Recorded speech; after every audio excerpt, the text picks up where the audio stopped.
ایران کے supreme leader آیت اللہ خامنائی اور ان کے اہم ساتھیوں امریکی اور اسرائیل کے مشترکہ حملے میں شہادت کے بعد مشرق وسطی میں حالات انتہائی کشیدہ ہیں۔ وہیں اس کے منفی اثرات عالمی سیاست اور معیشت پر پڑ رہے ہیں۔ ایک طرف گلف ممالک پر ایرانی حملے جاری ہیں تو دوسری جانب اسٹریٹ آف ہارمز کی بندش کے بعد ٹریڈ سپلائی چین متاثر ہونے کا خدشہ پیدا ہو گیا ہے۔ یادش بخیر، سب سے اہم development post Khamenei set up, جس کے لیے ایران کی مجلس خبرگان رہبری مختلف ناموں پر غور کر رہی ہے۔ ایران کا آئندہ سپریم لیڈر کون ہوگا، اس پر دنیا بھر میں تبصرے جاری ہیں۔ خامنائی کے جانشین کا فیصلہ تو جلد ہوگا، تاہم ایک بات یقینی ہے کہ ڈیکیپیٹیشن سٹرائک سے رجیم چینج کا خواب شرمندہ تعبیر نہیں ہو سکا۔ اہم سوال یہ ہے کہ ٹرمپ اب کیا کریں گے؟ کیا وہ وکٹری ڈکلیئر کر کے اپنی مہم ختم کریں گے یا امریکہ کو مزید دلدل میں دھکیل دیں گے؟ کیا جنگ کا دائرہ پھیلتے ہوئے پورے مڈل ایسٹ کو اپنی لپیٹ میں لے لے گا؟ سب سے بڑا سوال یہ ہے کہ ایران کیا کرے گا؟ عالمی معیشت کے ساتھ بازاری کا شکار تو نہیں ہوگی؟ اور اب ممالک کیا کریں گے؟ کیا روس اور چین معاملات کو سدھارنے کے لیے میدان میں اتریں گے؟ ان تمام ایشوز اور ان سے جڑے اہم سوالوں پر تفصیل سے جانکاری دیں گے نجم سیٹھی۔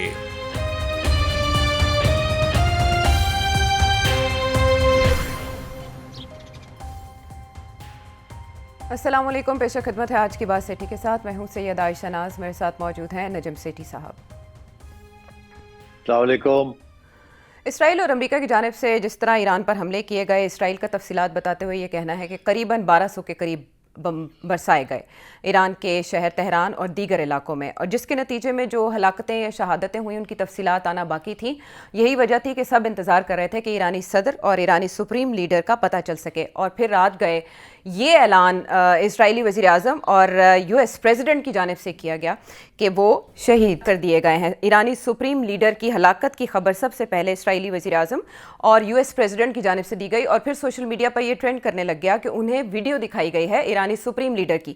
اسی اسنا میں کچھ میڈیا آؤٹ لیٹس کی جانب سے یہ کہا گیا کہ کچھ ہی دیر میں ایرانی سپریم لیڈر خطاب کر سکتے ہیں، اور ان خبروں کی تردید کرنے کی کوشش سامنے آئی، لیکن وقت گزرنے کے ساتھ ہم نے دیکھا اگلی صبح یعنی آج صبح ایرانی ٹی وی کی جانب سے باقاعدہ تصدیق کر دی گئی کہ ایرانی سپریم لیڈر آیت اللہ سید خامنائی انتقال کر چکے ہیں، شہید ہو چکے ہیں اسی سٹرائک کے نتیجے میں، اور وہ اپنے کمپاؤنڈ میں موجود تھے جب ان پر حملہ کیا گیا، اور ان کے ہمراہ ان کے خاندان کے دیگر کچھ افراد بھی شہید ہو گئے۔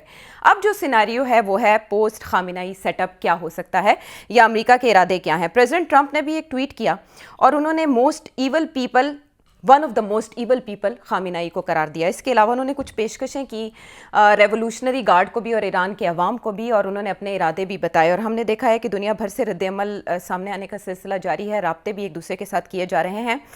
لیکن سیٹھی صاحب، جب پچھلے سال ایک آپریشن جون میں ایران کے اگینسٹ کیا گیا امریکہ کی جانب سے، تبھی امریکن پریزیڈنٹ نے یہ دھمکی دی تھی اپنے ٹویٹ کے ذریعے کہ ہم جانتے ہیں ایرانی سپریم لیڈر کہاں ہیں، اچھی طرح ان کے ٹھکانے سے واقف ہیں، اور ہم چاہیں تو انہیں مار سکتے ہیں لیکن ہم ابھی نہیں ماریں گے۔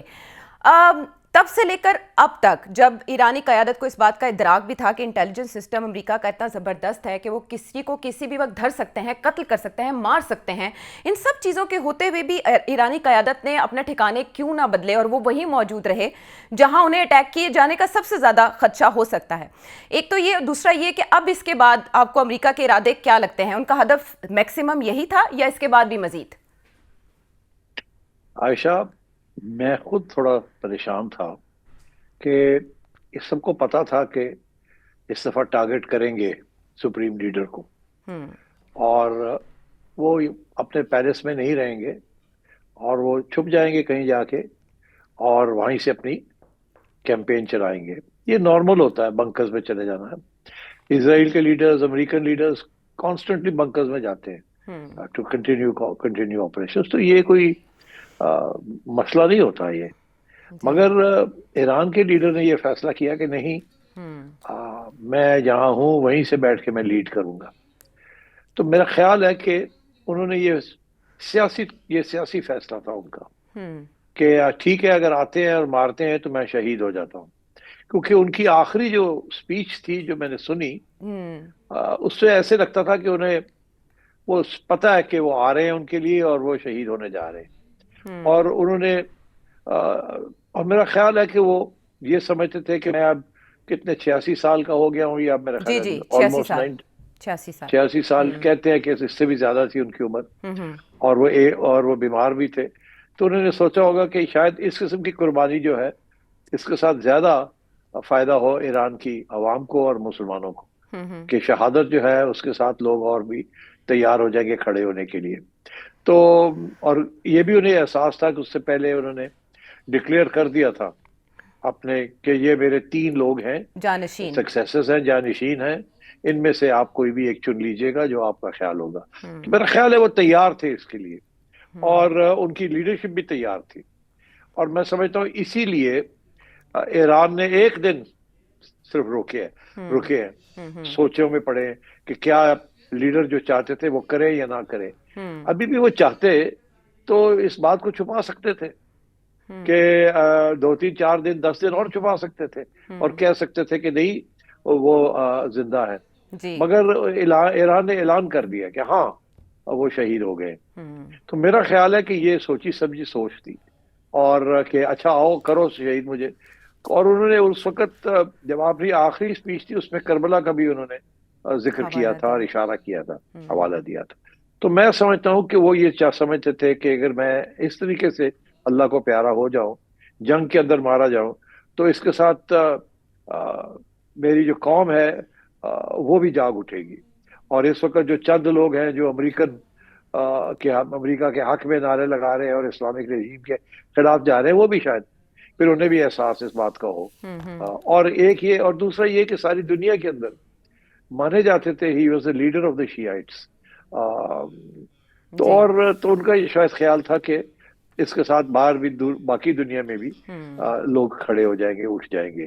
اور یہ جو ملکی نیشنلزم ہے کہ جی یہ عراقی ہے یا یہ سعودی ہے یا یہ پاکستانی ہے، اس کو ٹرانسینڈ کر کے اور وہ مذہب کی طرف کھڑے ہو جائیں گے، اس کے لیے کھڑے ہو جائیں گے.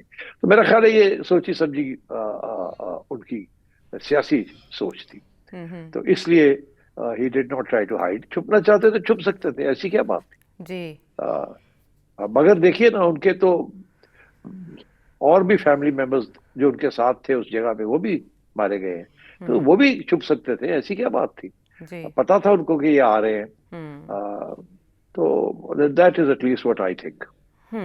سیٹ صاحب، پچھلے سال اسرائیل نے اور امریکہ نے چن چن کے اعلیٰ قیادت کو نشانہ بنایا، جس میں ہم نے حزب اللہ اور حماس کی قیادت کو دیکھا. یحییٰ سنوار مارے گئے، اس کے علاوہ حسن نصر اللہ، اسماعیل ہنیہ، سبھی کو ٹارگٹ کردہ گیا امریکہ اور اسرائیل دونوں مل کے. تو شاید اس کے بعد ان کے ذہنوں میں یہ ہو کہ اوائڈ کرنا ممکن نہیں ہے، اور امریکی پریزیڈنٹ یہی اشارہ دیتے ہوئے دکھائی دے رہے ہیں کہ he was unable to avoid intelligence and highly sophisticated tracking system. اس کا یہ مطلب ہے کہ امریکہ یہ بتا چکا تھا، باور کرا چکا تھا کہ وہ کہیں پہ بھی ہوں گے ان کے نشانے پر ہوں گے. لیکن اس کے بعد وہ یہ کہہ رہے ہیں کہ ایرانی عوام کے پاس یہ آخری موقع ہے کہ وہ اقتدار واپس لیں، اپنے ہاتھوں میں واپس لیں. دوسری طرف ہم نے یہ دیکھا کہ وہاں پر جو اب جانشین قیادت سامنے آ رہی ہے اس میں علی لاریجانی کا نام سر فہرست ہے، جو کہ لائلسٹ میں شمار ہوتے ہیں آیت اللہ خمینی کے. آپ کیا سمجھتے ہیں کہ اب اس کے بعد کیا پریگمیٹزم کی طرف، عملیت پسندی کی طرف قیادت جائے گی، یا مزید شدت پسندی میں اضافہ ہوگا جیسے کہ کہا جا رہا ہے اور آپ بھی کہہ رہے ہیں کہ یہ تو چنگاری ہے، اس سے تو مزید شعلے بھڑکیں گے پوری دنیا میں اس شہادت کے بعد؟ میرا خیال ہے کہ امریکہ کا یہ خیال تھا کہ ان کو شہید کرنے سے عوام کھڑی ہو جائے گی امریکہ کے حق میں، کیونکہ ایرانی عوام جو ہے وہ اسلامک رژیم سے کافی اب دور ہو چکی ہے، پسند نہیں کرتی، اور تو ان کے لیے راستہ کھل جائے گا. یہ صرف امریکہ کا نہیں، اور بھی لوگوں کا یہ خیال تھا. میں بھی یقین کریں میں بھی ایک وقت تھوڑا سا شکی ہو گیا تھا کہ پتہ نہیں اب ایران کی عوام کا کیا رویہ ہوگا، کیا نہیں ہوگا. مگر جس طریقے سے پھر جب میں سوچتا ہوں تو میں یہ سوچتا ہوں کہ یہ اپنی عوام کو ہمارے سے بہتر سمجھتے ہیں. اور ویسے ہی ہوا کہ اب جو آلٹرنیٹیو لیڈرشپ ہے وہ بالکل کیپیٹولیٹ کرے گی نہیں، وہ بالکل پریگمیٹزم کی طرف نہیں جائے گی جیسے آپ کہہ رہی ہیں پریگمیٹزم، یا امریکہ سمجھتا ہے کہ وہ تیار ہو جائیں گے بات چیت کرنے کے لیے. نو، میرا خیال ہے یہ سارے فیصلے پہلے ہو چکے تھے اور وہ بڑے بالکل تکڑے ہیں، ریولیوشنری گارڈز تکڑے ہیں. جو نئی قیادت ہے جو بھی ہے وہ بالکل پکی ہے اور یہ جنگ جاری رہے گی. اور یہ ساری سوچی سمجھی سینٹرل ہائی کمانڈ کا یہ فیصلہ تھا، اور اسی لیے میرا خیال ہے خامنئی صاحب نے اپنی شہادت ڈیلیبریٹلی دی ہے. باقی یہ کہ جی امریکہ کو پتا تھا کہ نہیں پتا تھا، کیسے کر سکتے تھے نہیں کر سکتے تھے، ضرور یہ بھی سوچتے ہوں گے کہ میں کب تک چھپا رہوں گا. ہمارے اندر ایسے لوگ ہیں جو بک گئے ہیں جیسے پہلے ہمیں پتا چلا. تو بہتر یہ ہے کہ چھاتی کھول کے سامنے آئیں اور کھڑے رہیں، اور پھر اگر گرنا ہی ہے تو سامنے گرے. تو میرا خیال ہے اس قسم کی سوچ تھی. اب کیا سمجھتے ہیں آپ کہ اب امریکہ کیا چاہ رہا ہوگا یا عملی طور پر کیا کرے گا؟ کیونکہ یہ سامنے آ رہے ہیں خدشات کہ ابھی امریکی بمباری جاری رہے گی، اور خبریں بھی ایسی آ رہی ہیں کہ ایرانی بحری جہاز کو بھی نشانہ بنایا گیا ہے گلف آف عمان میں. دوسری طرف اسرائیل بھی کہہ رہا ہے کہ اس نے اپنے حملے جاری رکھے ہوئے ہیں، اور ایران کی طرف سے بھی ملٹیپل ٹارگٹس کو ہٹ کرنے کا سلسلہ جاری ہے. سو یہ تصادم کب تک جاری رہے گا؟ کون سے اور اہداف ہیں جو امریکہ اب حاصل کرنا چاہتا ہے کچھ دن میں؟ نہیں، امریکہ تو ہر روز 300-400 سوٹی سے کہتے ہیں وہ کرے گا. اور اسرائیل، ان کا تو کوئی ارادہ نہیں ہے. وہ تو چاہتے ہیں کہ جلدی ختم ہو جائے، مگر یہ جلدی ختم نہیں ہونا. کل کے پروگرام میں نے سوال پوچھا تھا. میں نے یہ پوچھا تھا کہ ابھی ایسے لگتا ہے کہ امریکہ تو پوری جتنا بھی زور ہے ان کے اوپر وہ لگا رہے ہیں، اور مگر ایران کی طرف سے میں نے کہا کہ مجھے ایسے لگتا ہے کہ فل فلیج جواب نہیں آیا. اور اگر جواب آیا ہے تو مجھے ایسے لگتا ہے کہ اسرائیل کی طرف فوکس نہیں ہے. اس کا تھوڑا بہت فوکس جو ہے وہ امریکن بیسز اس ریجن کے اندر 7-8 جو ملک ہیں ان کے اوپر ہے، انکلوڈنگ یو اے ای. تو میرا سوال یہ تھا کہ یہ ٹھیک ہے اپ ٹو اے پوائنٹ، مگر اصلی ایشو تو یہ ہے کہ اسرائیل کے اوپر بمباری ہونی چاہیے. اس کے ساتھ پھر امریکہ کو فرق پڑے گا. ابھی تو اگر آپ ان کے اوپر کریں گے تو زیادہ فرق نہیں پڑے گا. مگر جب آپ سوچتے ہیں اس چیز کو بھی تو ادھر بھی کچھ نہ کچھ لاجک نظر آتی ہے کہ اتنا کہ ایرانیئنز نے جو اگر پلاننگ کی بھی ہے ساری، تو یہ سوچ سمجھ کے یہ فیصلہ کیا ہوگا نا کہ شروع میں ہم نے یہ 7-8 ملکوں کے جو یہ امریکن بیسز ہیں ان کے اوپر اٹیک کرنا ہے، اور اس کے بعد ہم نے اپنے کنزرو کرنی ہے اپنی انرجی، اپنی میسائلز، اور late America come and Israel کم، اور وہ ایکسپینڈ کریں اپنا جو کچھ کرتے ہیں کرتے جائیں. اور ہم جو ہے اپنی جو لانگ رینج میسائلز ہیں، بیکاز آپ کو پتا ہے کہ وہ سامنے تو نہیں کھڑی ہوتی نا، وہ تو انڈر گراؤنڈ ہوتی ہیں، ان کو فائر کرنے کے لیے نکالنا پڑتا ہے. جب وہ نکالتے ہیں تو پھر سیٹلائٹس واچ کر رہے ہوتے ہیں کہاں ہیں کہاں نہیں ہے، and they can be targeted. تو انہوں نے پہلی سٹیج پہ اپنی چھوٹی میسائلز، ڈرونز، چھوٹی میسائلز جو ہیں پرانے سٹاک میں سے وہ اسرائیل کی طرف ماری ہے، اور ادھر بھی یہ گلف کے اندر بھی. اور گلف کے اندر بھی انہوں نے زیادہ تر جو ٹارگیٹ کیا ہے اس کے 2 مقصد تھے. ایک یہ کہ سعودی عربیہ میں انہوں نے فار ایگزامپل، اور اسرائیل کے بھی انہوں نے آئل کے جو ڈیپو ہیں ان کے اوپر 1-8 میسائل ماری ہے، اور باقی جو ممالک ہیں وہاں بھی جو کچھ کیا ہے وہ بھی بڑا لمیٹڈ کیا ہے. یہ نہیں کہ پوری بارات چلی گئی. اب دبئی کے اندر آپ نے دیکھا 4-5 میسائل گرے ہیں. اب دبئی والوں کا یہ کہنا ہے کہ انہوں نے مارے تو 150 تھے، ہم نے گرا لیے اور صرف 4-5 نکلے. میرا نہیں خیال کہ دبئی والوں کے پاس اتنی ایکسپرٹیز ہے کہ وہ میسائلز گرا سکتے ہیں جو آ رہی ہیں. میرا خیال ہے ماری تھوڑی ہے، اور کوئی خاص انہوں نے گرائی وائی کوئی نہیں. گرائی ہوگی تھوڑی بہت، مگر فوکس نہیں تھا، صرف ایک اشارہ تھا. اب وہ اشارہ کیا تھا اور کیوں تھا؟ کیونکہ اس کی وجہ یہ ہے کہ جیسے یہ کچھ میسائلز گری ہیں دبئی میں یا ابو ظہبی میں یا ادھر سعودی عربیہ میں ادھر ادھر، تو انہوں نے فوری طور پہ ایران کے جو فارن منسٹر ہیں انہوں نے فون کر کے وہاں کے جو ہیڈز ہیں ان کو کہا کہ ہمارا مقصد آپ کو اٹیک کرنا نہیں تھا، ہمارا مقصد تھا امریکن بیسز کو اٹیک کرنا. جو کہ آدھی بات ہے، آدھا سچ ہے آدھا نہیں سچ. کیونکہ اب دبئی ایئرپورٹ کو آپ نے کیوں ٹارگیٹ کیا؟ وہاں تو کوئی امریکن بیس نہیں ہے، اینڈ سو آن. تو اس کا مطلب ہے کچھ اور بھی مقصد تھا. اب آئیے وہ مقصد کیا تھا. انہوں نے جو ان کی اسٹریٹجی ہے وہ بڑی انٹرسٹنگ ہے. انہوں نے سب سے پہلے تو اناؤنس کر دیا تھا کہ ہم اسٹریٹ آف ہارموز کو بند کر دیں گے. اس کے بعد انہوں نے وہ بند کر دیا، اب وہاں سے شپنگ نہیں جا رہی. اچھا، اس کے بعد انہوں نے یہ ملکوں کے اوپر بھی چھوٹے چھوٹے اٹیکس کر دیے، اور ساتھ یہ بھی کہہ دیا کہ ہمارا مقصد نہیں ہے آپ کو اٹیک کرنا. تو انہوں نے جو ایئر ٹریفک ہے وہ بھی بند کر دیے. تو آپ سمجھیں کہ sea and air traffic Gulf region کے اندر ایران نے بند کر دیے، اور کامیابی سے بند کر دیے. اور اب اگلا جو راؤنڈ آئے گا وہ راؤنڈ آئے گا اگینسٹ اسرائیل. اچھا، میں before I come to Israel میں آپ کو کہوں کہ یہ کیوں کیا انہوں نے اس طریقے کے ساتھ. ایئر ٹریفک بھی بند کر دی اور